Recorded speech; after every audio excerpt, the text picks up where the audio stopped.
영국 점령에 실패한 독일이지만 소련에 넘볼 수 있게 만든 그 사건을 알아봅시다.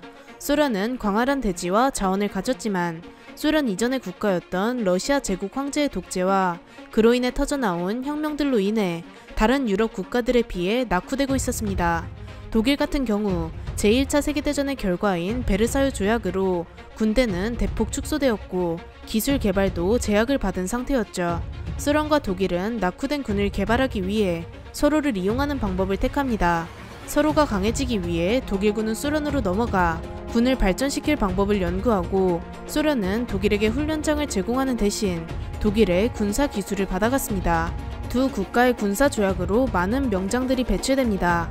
독일군의 만슈타인, 클라이스트, 그리고 발터 모델 장군이 가장 대표적입니다.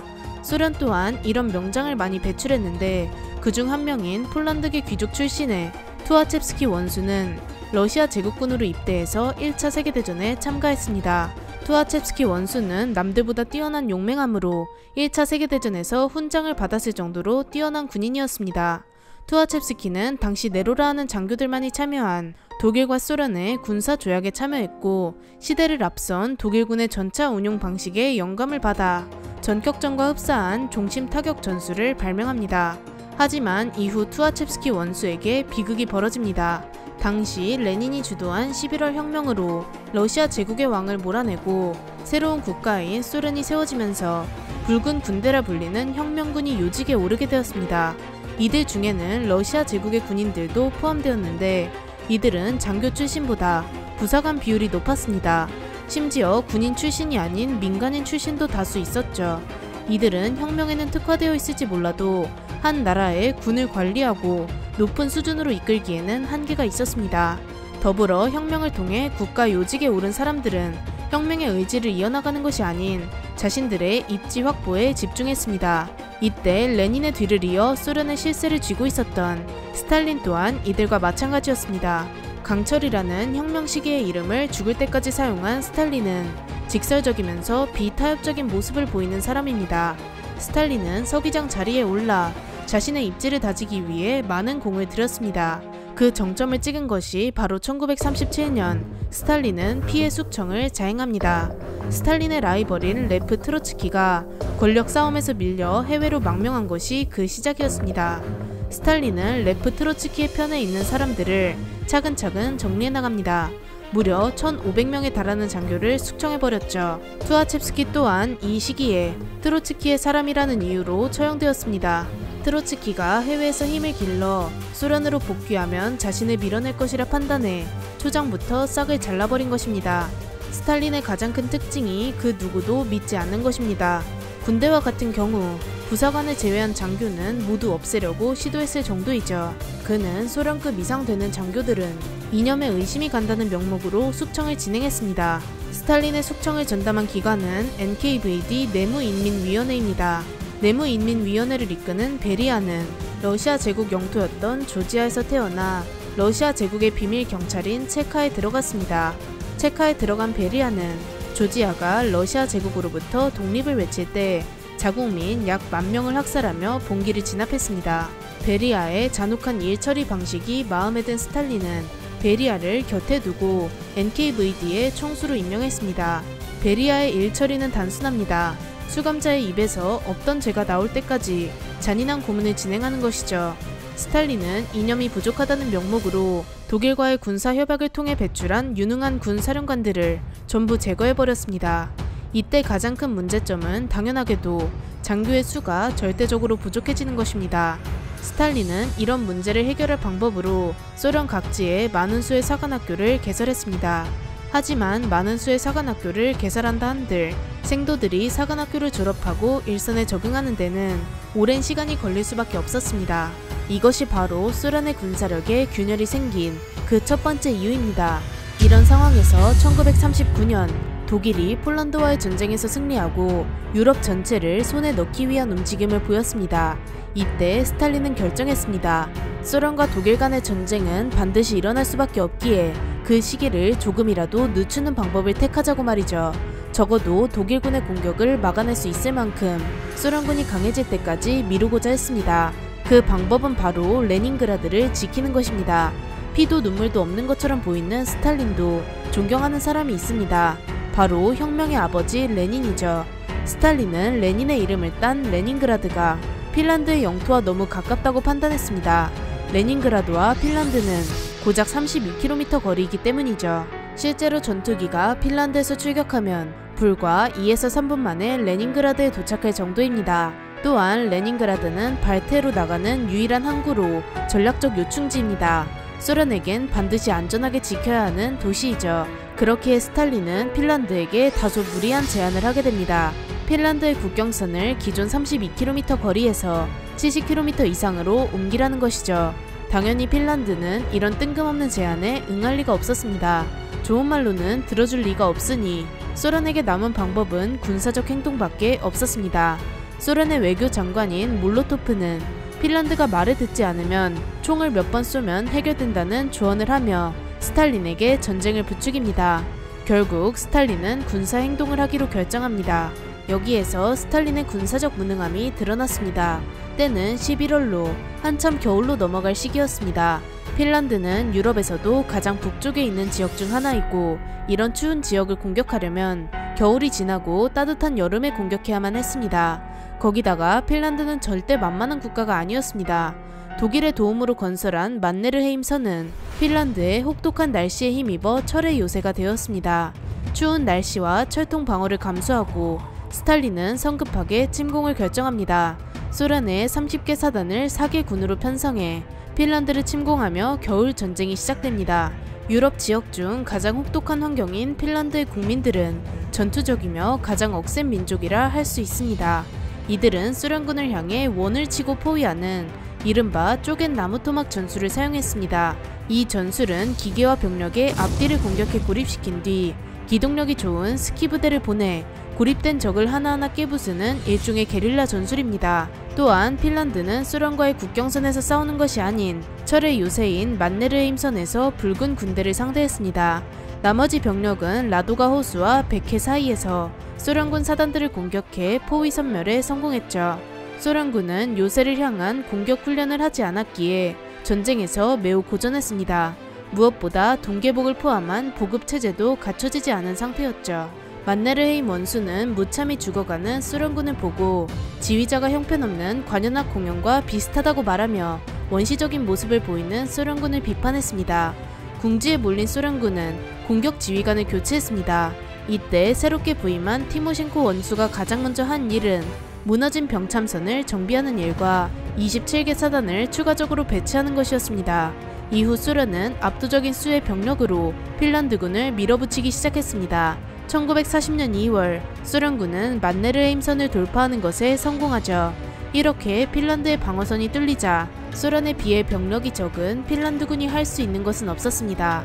핀란드 정부는 소련에게 지속적인 휴전을 탄원했고 만네르헤임선을 뚫는데 지나치게 많은 피를 흘린 소련은 또다시 많은 피를 흘리며 핀란드를 정복하는 것은 다가올 독일과의 전쟁을 고려해서 큰 손해라 생각했습니다.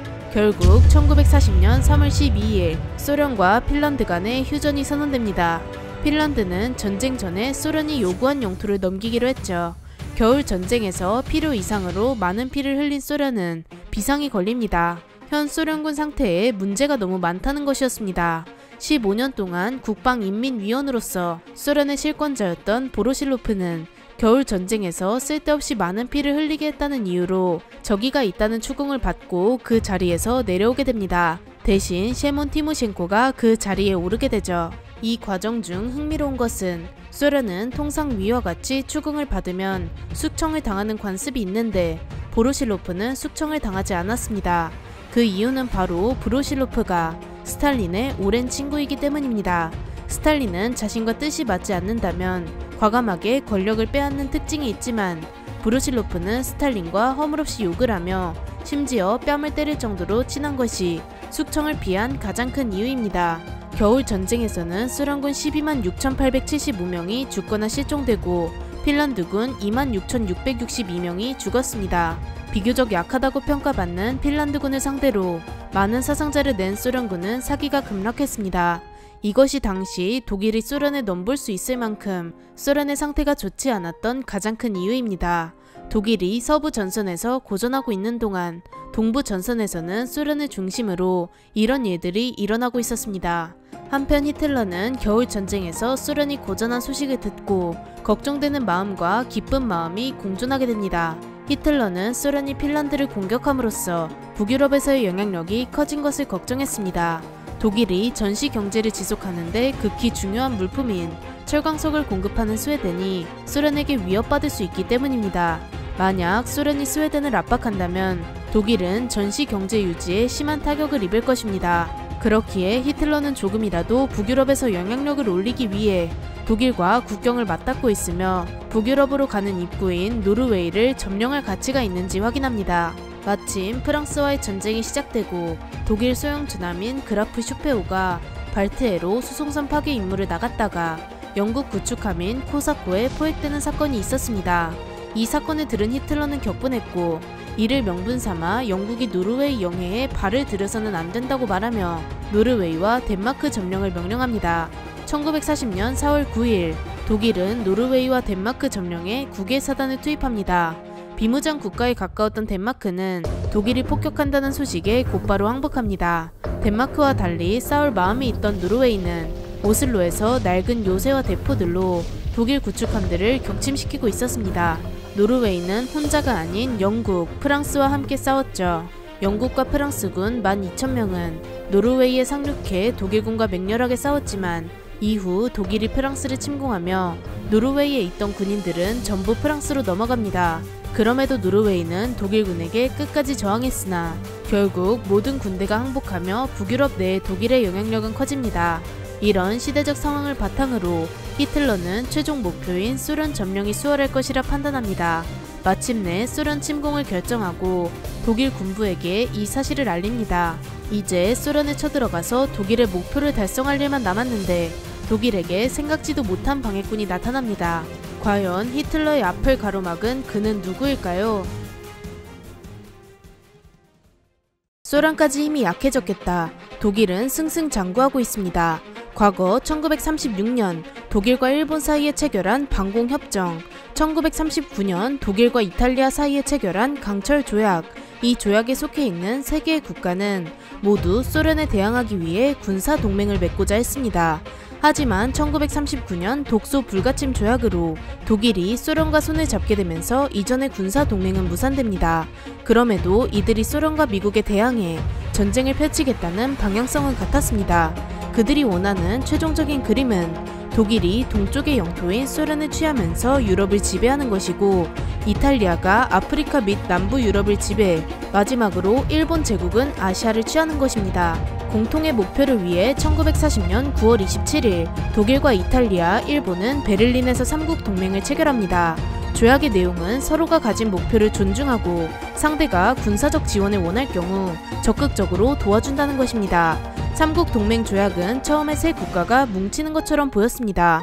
하지만 이 중 이탈리아의 무능함은 독일과 일본의 진로에 제동을 걸게 됩니다. 바로 유럽의 교차로라고 불리는 발칸 반도를 점령하면서 일이 터집니다. 발칸 반도는 유럽으로 들어가는 입구로 이곳에서의 패권을 얻으려면 그리스를 꼭 점령해야 했습니다. 이탈리아의 총리인 무솔리니가 처음 그리스 침공에 대한 뜻을 전했을 때 히틀러는 무솔리니가 성공할 것이라는 믿음이 있었습니다.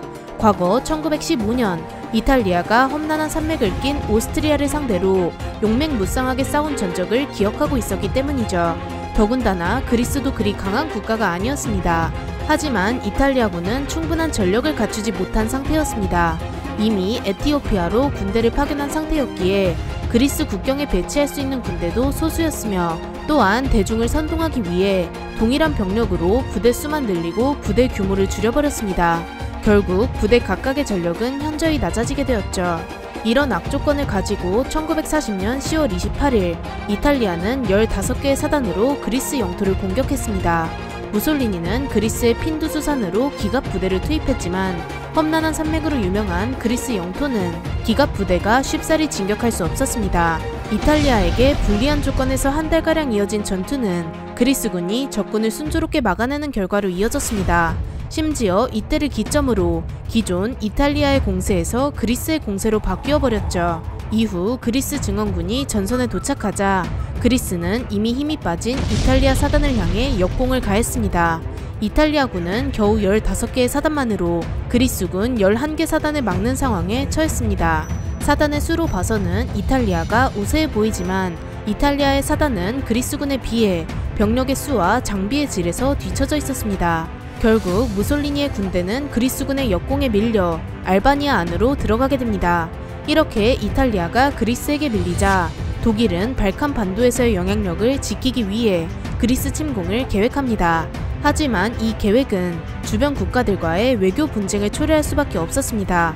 독일이 그리스를 침공할 경우 독일과 그리스 사이에 위치한 중립국인 유고슬라비아가 중립을 유지하지 못하고 독일 편에 서게 될 수밖에 없었습니다. 이때 유고슬라비아가 독일의 압력으로 전초 기지를 내줄 경우 독일이 이를 통해 소련을 공격할 수 있기에 소련에게는 독일의 행보가 마음에 들지 않을 것이 뻔하죠. 이런 외교적 문제가 생길 수 있음에도 히틀러는 이탈리아가 패배하는 모습을 절대 보고 싶지 않아 공격을 결심합니다. 그리고 무엇보다 발칸 반도에 있는 풍부한 양의 자원이 히틀러의 공격 결심에 영향을 끼칩니다.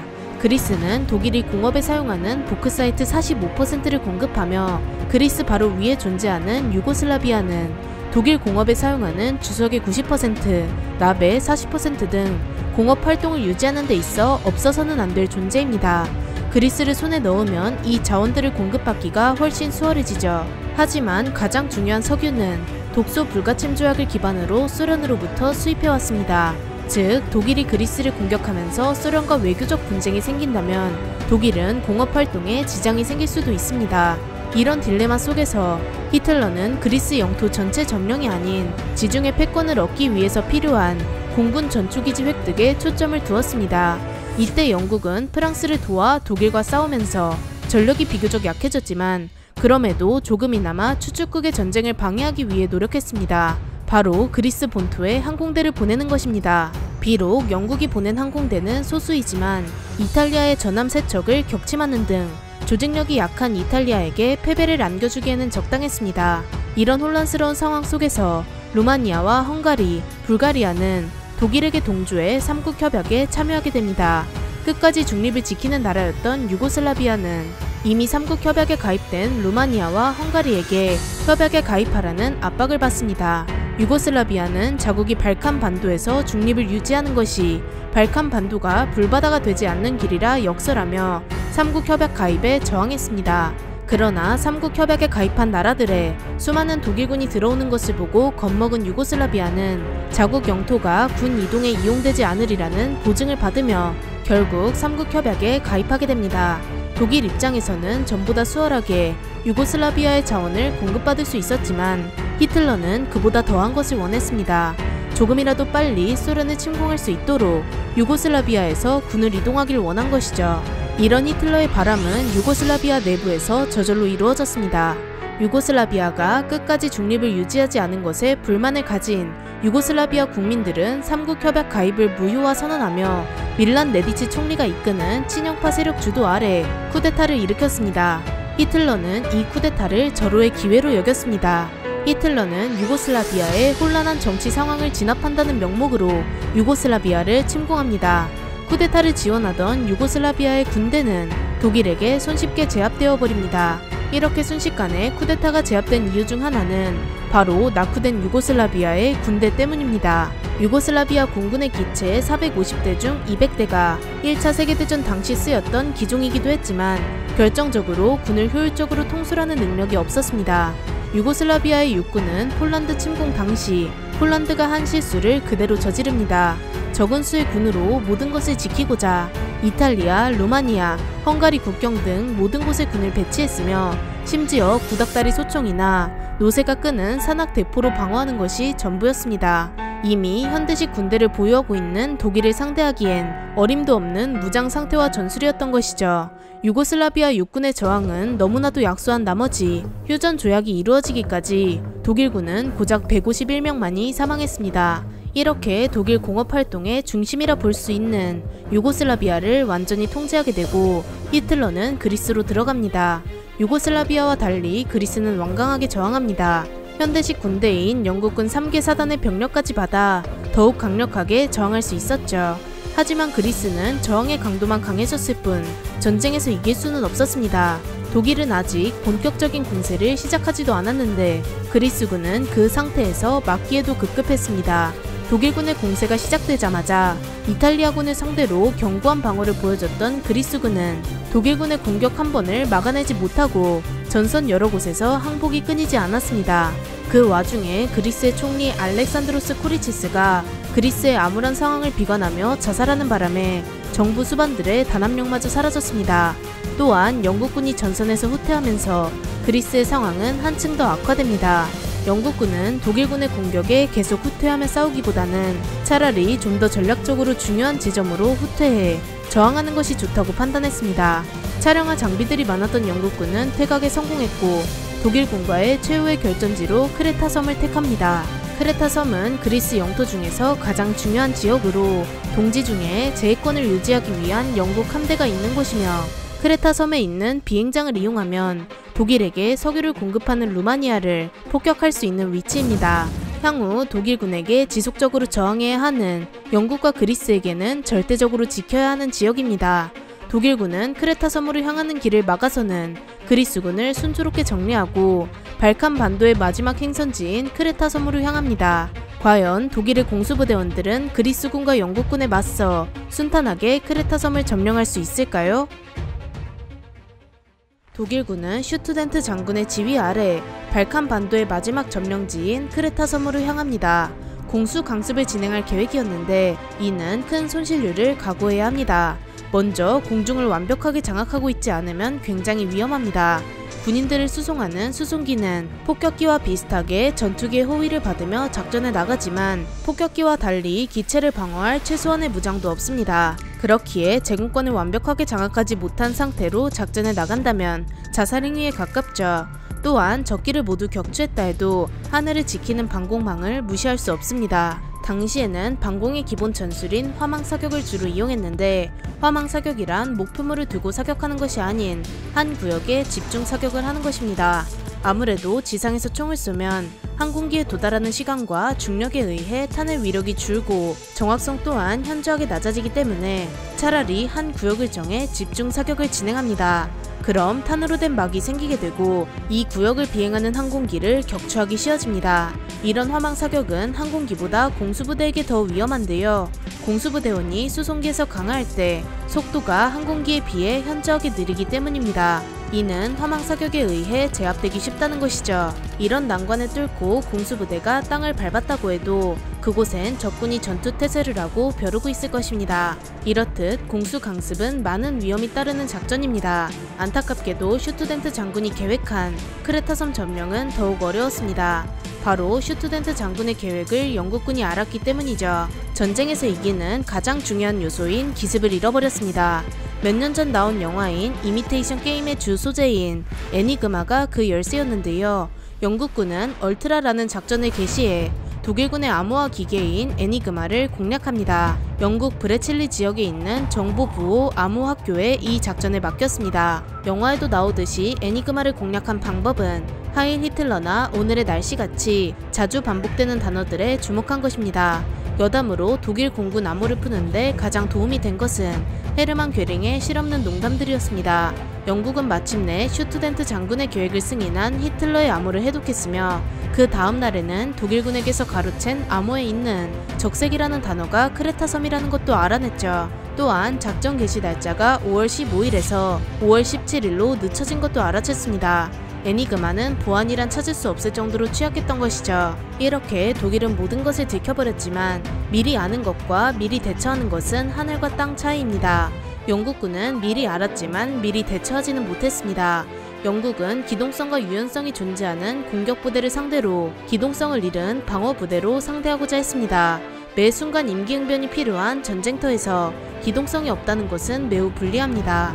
또한 공수부대의 특성상 기상의 영향으로 본래 자신들이 목표한 곳에 떨어질지 목표한 장소보다 훨씬 멀리 떨어질지 모르기에 공수부대를 상대하는 방어부대에게는 공수부대의 강화 지점을 재빠르게 관측한 뒤 빠른 기동으로 공격해야 적을 막을 수 있습니다. 이런 방어부대에게 기동성이 없다는 것은 효율적으로 공수부대를 방어할 수 없다는 것입니다.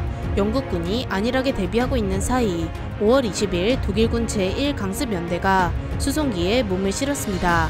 사실상 독일이 작전을 들켰을지언정 영국군이 독일을 막아낼 수 없는 상황이었죠.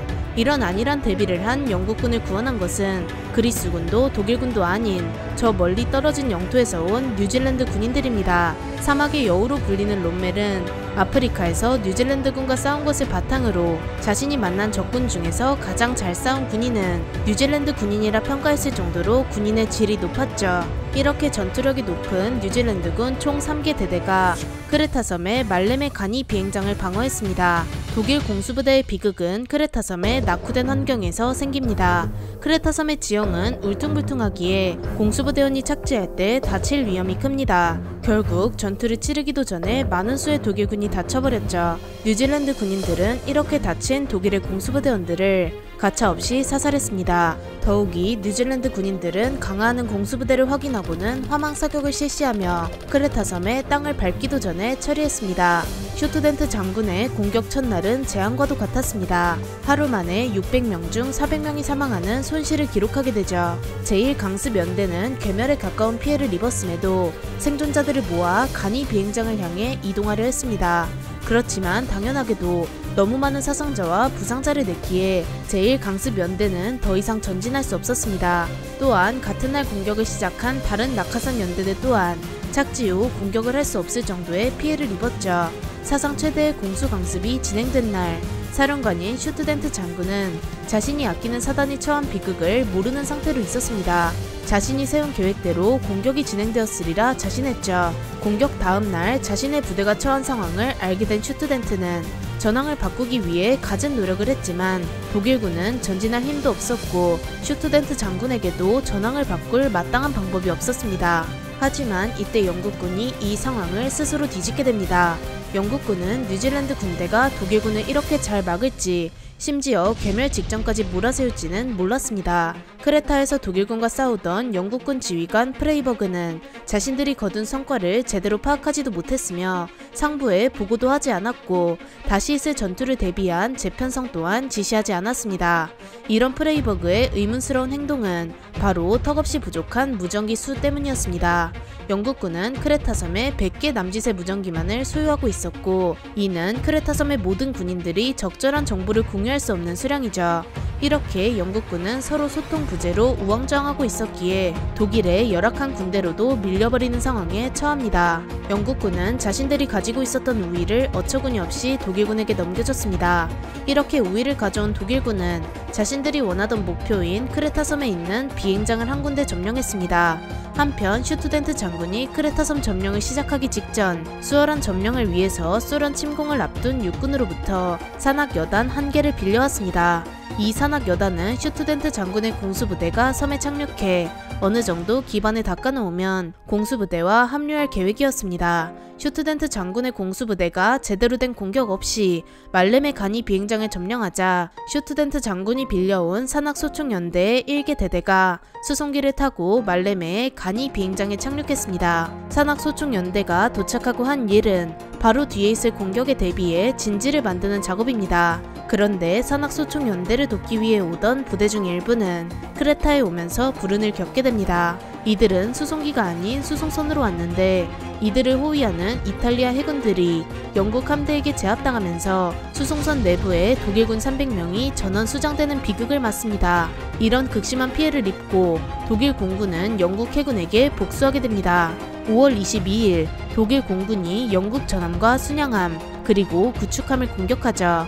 이런 독일 공군의 공격은 6월 2일까지 지속되었으며 2차 대전에서 영국 해군이 겪은 가장 극심한 피해로 기록됩니다.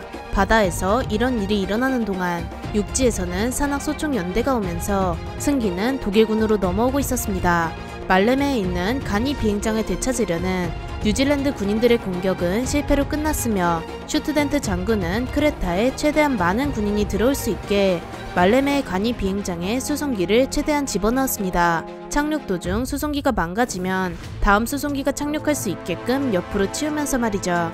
그리고 크레타에서 움직이는 모든 것은 독일 공군이 폭격하고 있었습니다.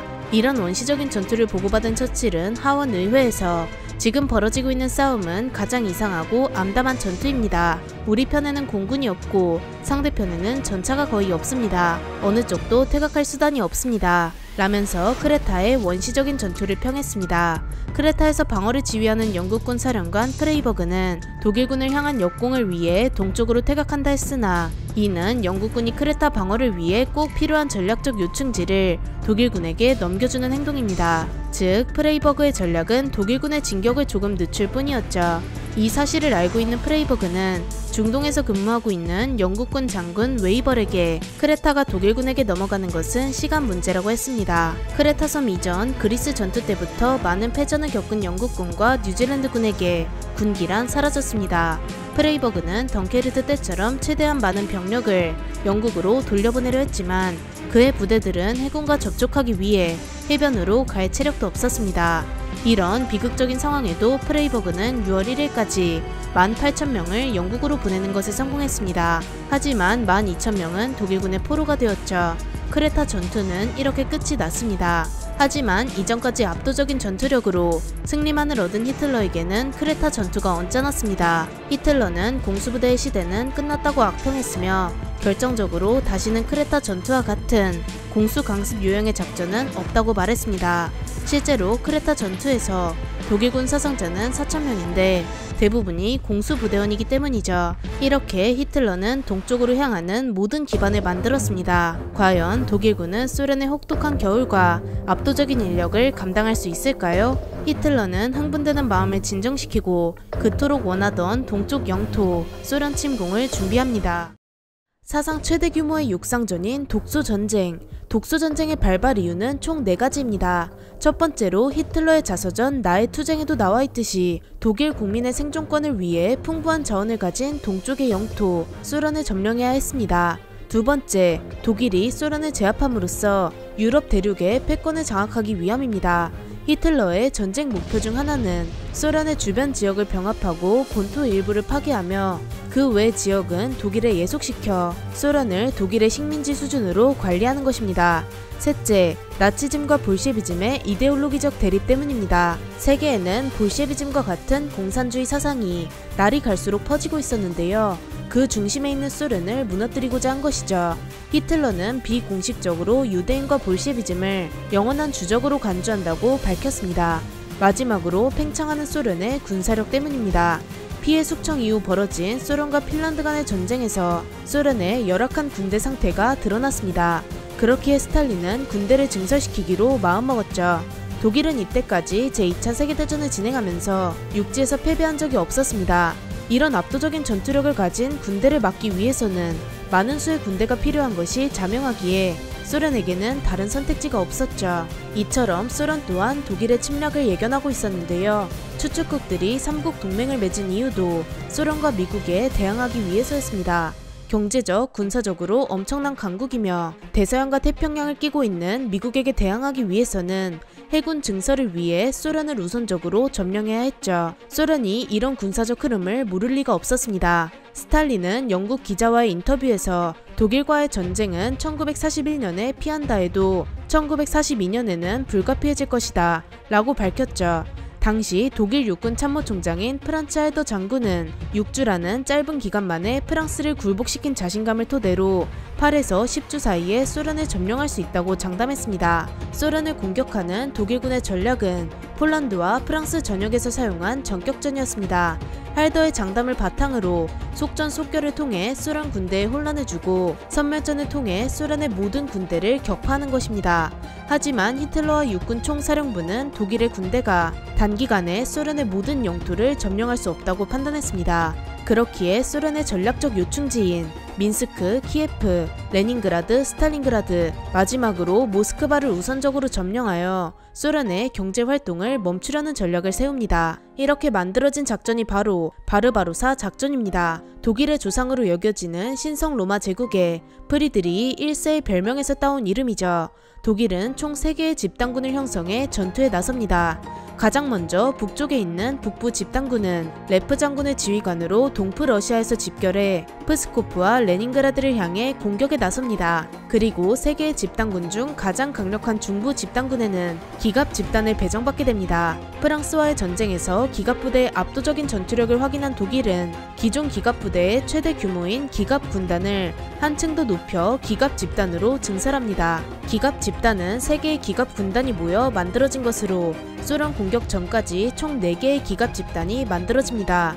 이렇게 만들어진 4개의 기갑 집단 중 중부 집단군이 2개의 기갑 집단을 배정받으면서 독소 전쟁 중 가장 중요한 임무인 바르샤바에서 민스크, 스몰렌스크를 거치며 모스크바로 향하는 막중한 임무가 부여됩니다. 마지막으로 남부 집단군은 임무 배정에서 의견 충돌이 있었습니다. 히틀러는 곡물과 석유가 풍부한 지역인 우크라이나 카카스를 경유한 뒤 중부 집단군과 합류해 모스크바 공격을 하자는 의견이었습니다. 반면 육군 총사령부는 소련과의 전쟁을 속전속결로 이기기 위해 남방의 풍부한 자원지대를 공격하는 것 대신 중부 집단군과 같이 모스크바를 공격해 전쟁을 끝내야 한다고 주장했습니다. 이런 육군 총사령부와 히틀러의 의견 싸움에서 히틀러는 그의 특기인 주제와 관련 없는 수치를 상대에게 물어 곤혹에 빠지게 하는 대화 방식으로 결국 논쟁에서 승리하게 되죠. 사실 히틀러의 의견은 정말 개인적인 목표인 스탈린그라드를 거치기 위함이었으며 이것이 나중에 굉장히 큰 사건으로 번집니다. 독일은 소련 원정의 육군 4분의 3에 해당하는 119개 사단과 공군 3분의 2에 해당하는 2,500대의 항공기를 이용하기로 결정합니다. 이런 독일군의 전쟁 준비 과정에서 가장 흥미로운 점은 전쟁에서 승리하기 위해 꼭 필요한 것이 없다는 것인데요. 그것은 바로 예비부대입니다. 예비부대는 최전선에 있는 부대가 젖먹던 힘까지 모두 사용해 공격을 막은 이후 바통을 이어받아 전선에 있는 적을 공격하는 역할입니다. 즉 예비부대를 준비하지 않은 독일의 행동은 정말 소련과의 전쟁을 속전속결로 끝내겠다는 것이죠. 처음으로 군대 참모 제도를 도입한 프로이센의 몰트케 장군은 전쟁이 계획대로 진행될 거라 생각하는 지휘관은 멍청하다 라는 말을 했습니다. 독일군의 소련 공격 계획에는 플랜 B 따위 없었습니다. 프랑스와의 전쟁에서 생긴 자신감으로 무조건 자신들의 계획대로 진행될 것이라 생각했죠. 한편 소련의 군사 전략은 악명 높은 NKVD 출신의 정치 장교 아래에서 소모전을 바탕으로 독일군의 공격을 막고 다시 있을 독일군의 공격이 시작되기 전에 부대 배치와 전시경제 전환을 완료한 뒤 독일을 공격한다는 환상과 같은 전략이었습니다. 또한 소련은 독일군의 공격 방향을 민스크와 브레스트 지역이라 예상했습니다. 이런 예상을 바탕으로 브레스트 지역에 군대를 배치해 독일군을 막아내려는 계획을 세웁니다. 그런데 이때 예기치 못한 문제가 발생합니다. 바로 최종 결정자인 스탈린이 그 주인공인데요. 스탈린은 본인 스스로 독일과의 전쟁은 일어날 수밖에 없다고 말했지만 그 시기가 1941년이라고는 생각하지 못했습니다. 그렇기에 스탈린은 내부와 외부로부터 도착한 독일군의 공격이 임박했다는 정보를 모두 묵살시킵니다. 시간이 흐르면서 소련의 국경선에 독일군이 많아지고 두 국가의 우호적인 분위기는 천천히 적대적인 분위기로 바뀌어갑니다. 그러면서 소련 공격을 알리는 정보 또한 생기지만 스탈린은 히틀러가 불가침 조약을 지킬 거라면서 이 또한 무시하게 됩니다. 또한 국경선에 군대를 배치하는 히틀러를 달래기 위해 광적으로 노력했습니다. 소련의 외무상 몰로토프를 독일로 보내면서 왜 국경선에 군대를 배치하는지 독일이 가진 불만이 무엇인지 알아내기 위해 노력했습니다. 하지만 스탈린이 얻은 결과는 없었고 두 국가의 관계는 지속적으로 악화되었죠. 한편 주코프 장군은 티모셴코 장군의 후임으로 소련의 육군 참모총장이 됩니다. 주코프 장군은 승리를 위해서는 막대한 인명피해가 수반된다 하더라도 굴하지 않으며 강인하고 자기 주장을 굽히지 않는 성격의 소유자입니다. 또한 주코프 장군은 부사관 출신으로 혁명을 통해 고위 장교로 올라간 사람이죠. 전투적인 성격이 강한 주코프 장군은 책상에 앉아 부대를 통솔하는 참모 장교가 아닌 현장에서 부대를 전투 지휘하는 야전 지휘관을 선호했습니다. 그렇기에 주코프 장군은 참모총장으로 임명된 것에 불만을 가졌죠. 주코프는 스탈린과 달리 독일군의 공격이 임박했다고 생각하며 스탈린에게 대규모 동원과 방어 태세가 필요하다고 말합니다. 하지만 스탈린의 생각은 바뀔 기미가 없었습니다. 주코프 주변의 장군들은 주코프와 마찬가지로 독일군의 공격이 임박했다고 판단해 주코프에게 부대 전개를 요청하지만 주코프는 이를 거부합니다. 이는 소련에서 막강한 권력을 가진 NKVD 때문이었죠. 만약 주코프가 나라에 들이온 위험을 감지하고 전개 명령을 내린다면 스탈린에게 보고가 올라갈 것입니다. 스탈린은 묻겠죠. 무슨 근거로?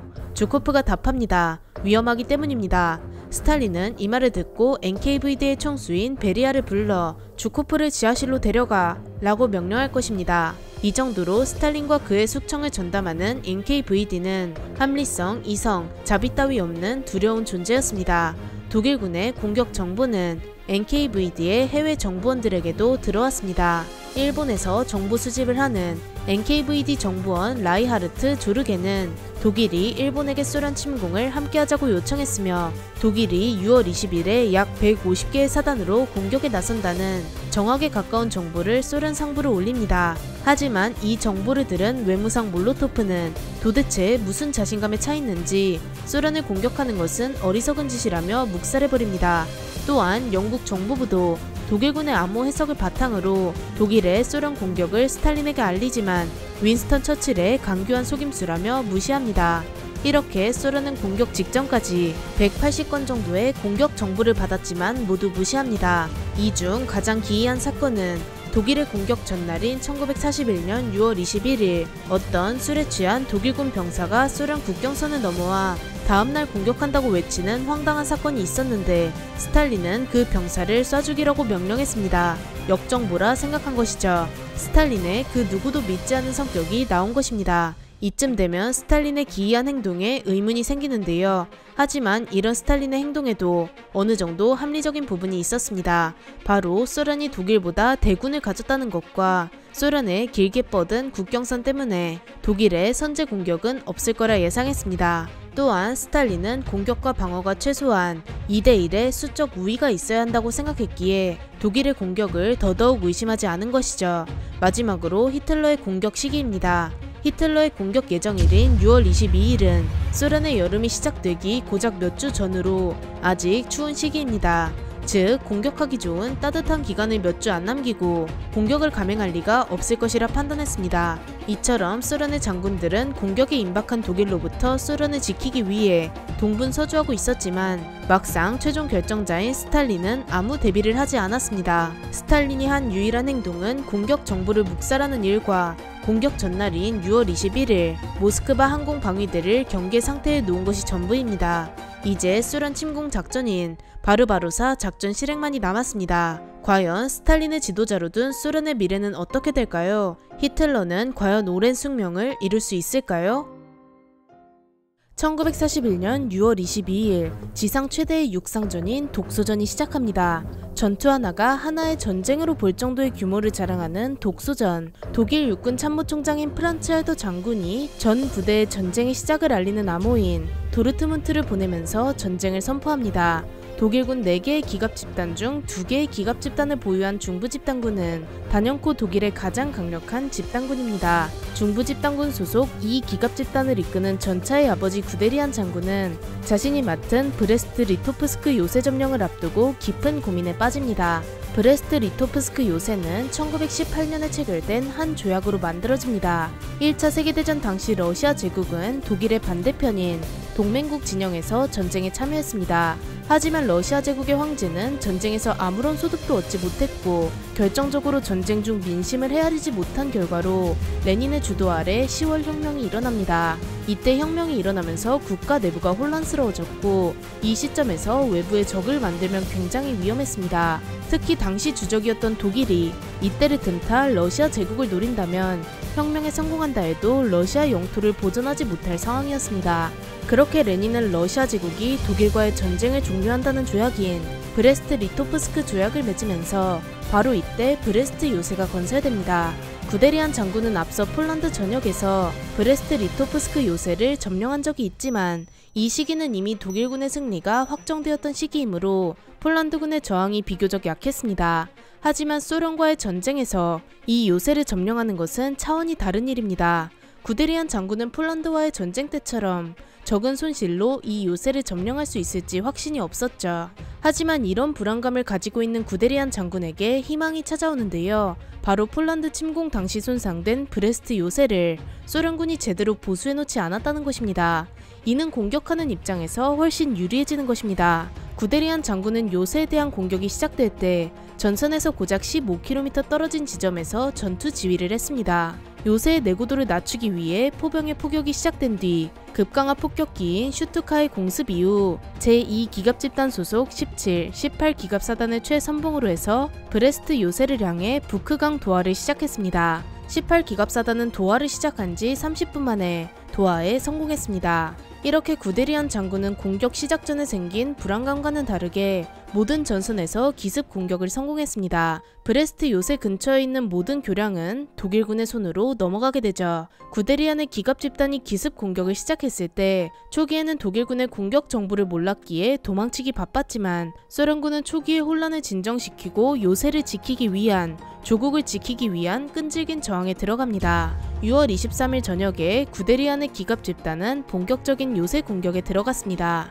구데리안의 공격 계획은 간단합니다. 1시간가량 이어진 요새에 대한 포격과 슈투카 급강화 폭격기의 공습으로 인해 요새의 내구도는 떨어졌으니 요새를 공격하는 부대는 최소한으로 한 뒤 나머지 부대는 브레스트 요새 다음 거점인 민스크로 향하는 것입니다. 요새를 공격하기 위한 최소한의 부대는 소총 여단으로 결정되었습니다. 기갑부대는 민스크로의 빠른 진격을 위해 공격에 참여하지 않았죠. 최소한의 부대가 브레스트 요새를 점령하는 사이 구데리안 장군은 브레스트 요새 북쪽에 비알리스토크 방향으로 진격했습니다. 구데리안 장군이 민스크에 가기 위해 굳이 비알리스토크로 향한 이유는 비알리스토크가 민스크와 모스크바로 향하는 철도망의 교차점이며 모스크바의 주요 통신망과 방어선이 있기 때문이죠. 또한 비알리스토크에는 소련군 제10군이 자리 잡고 있었기에 이곳에서 소련군 제10군을 포위할 수 있다면 소련군 전력에 큰 피해를 줄 수 있었기 때문입니다. 비알리스토크에 위치한 소련군 제10군에 대한 포위는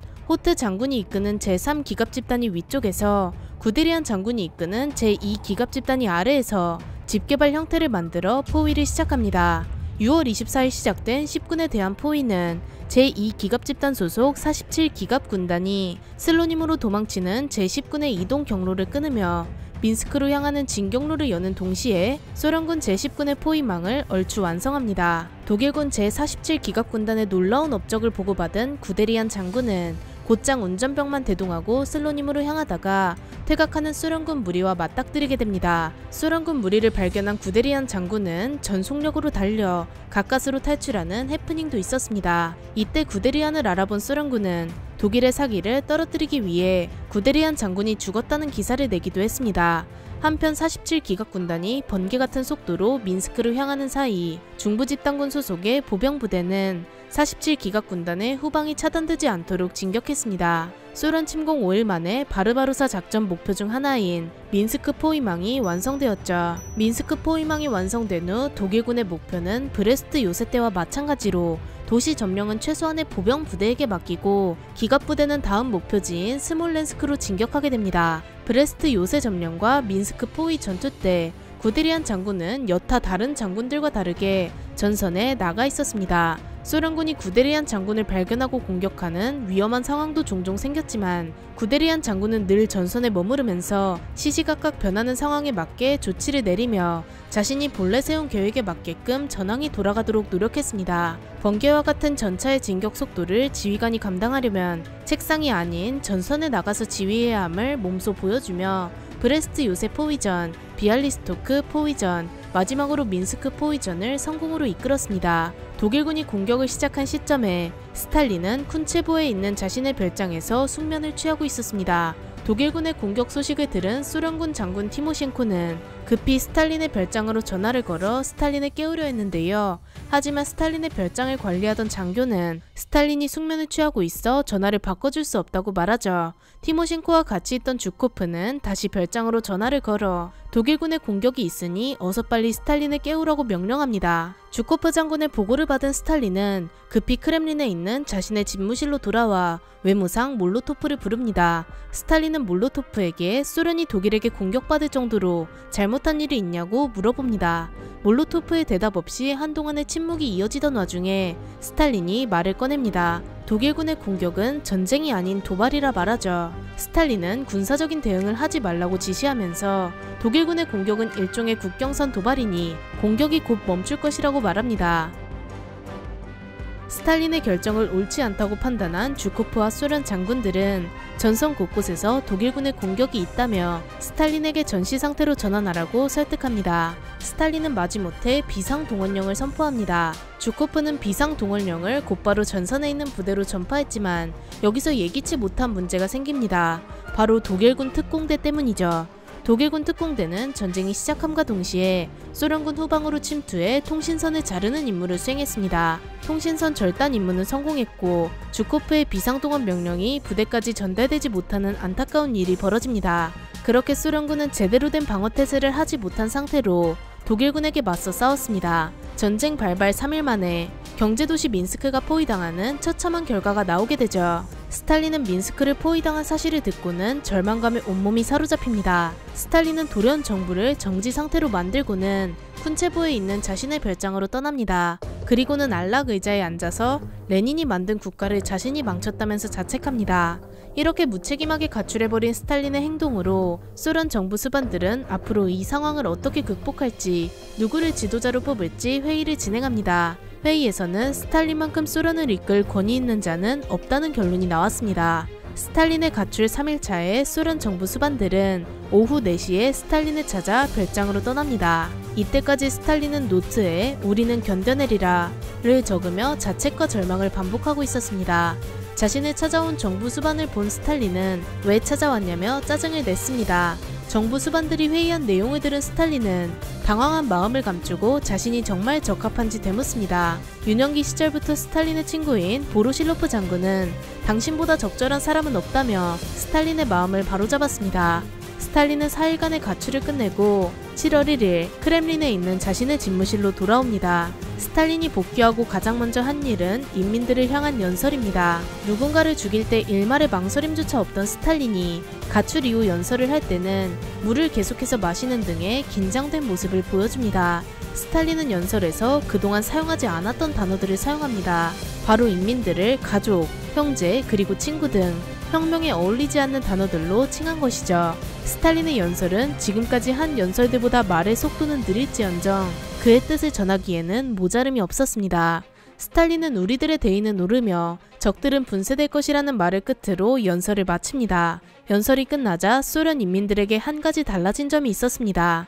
바로 저항 의지입니다. 레닌그라드에서 16만 명이 민병대를 결성해 공장에서 무기를 만들고 저항 조직을 만들었으며 모스크바에서는 15만 명이 군대에 입대하면서 11개의 사단이 편성되었습니다.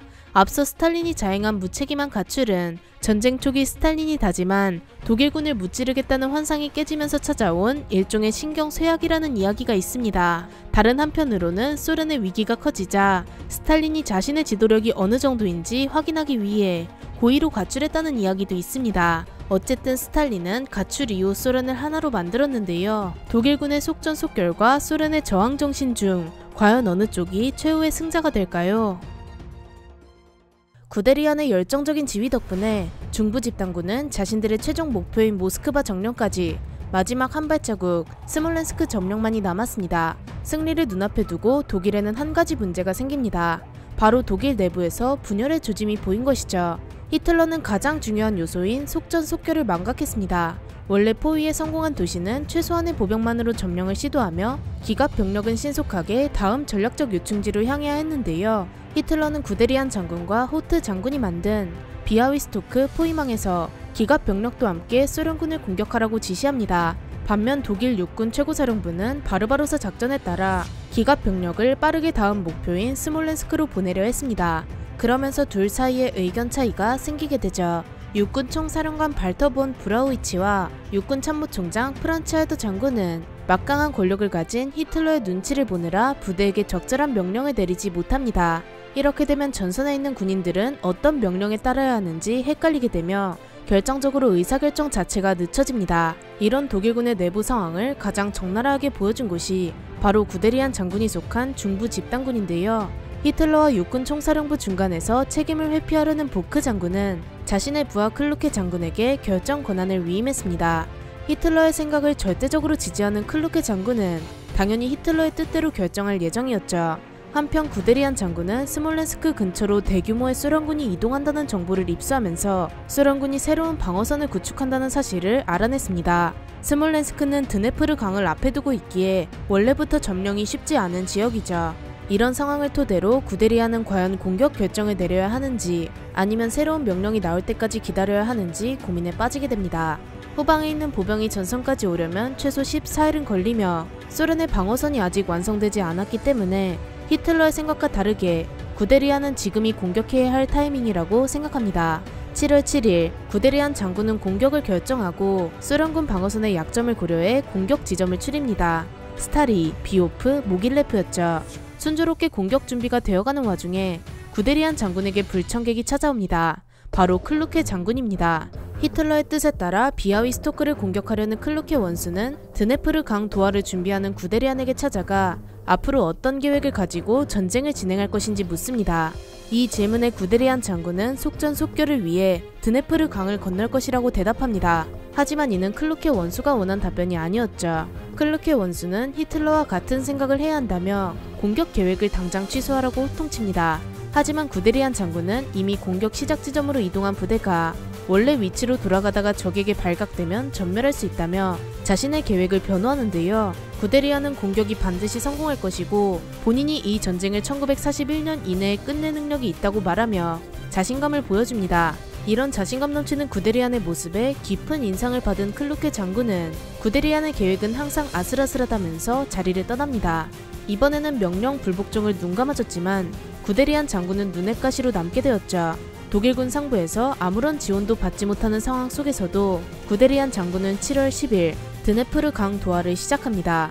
독일군 제47기갑군단장 라메센 장군은 병사들이 지칠 대로 지친 상태였기에 구데리안의 결정에 의문을 가졌지만 그럼에도 구데리안 장군은 확신에 차 있었습니다. 그렇게 공격이 시작된 날 독일군 제17기갑사단은 하루 만에 소련 전차 100대를 격파하는 미친 기록을 보여주며 순탄하게 공격이 진행됨을 알렸습니다. 다른 사단의 병력들도 소련군에게 공격을 시작하며 강을 건너기 시작합니다.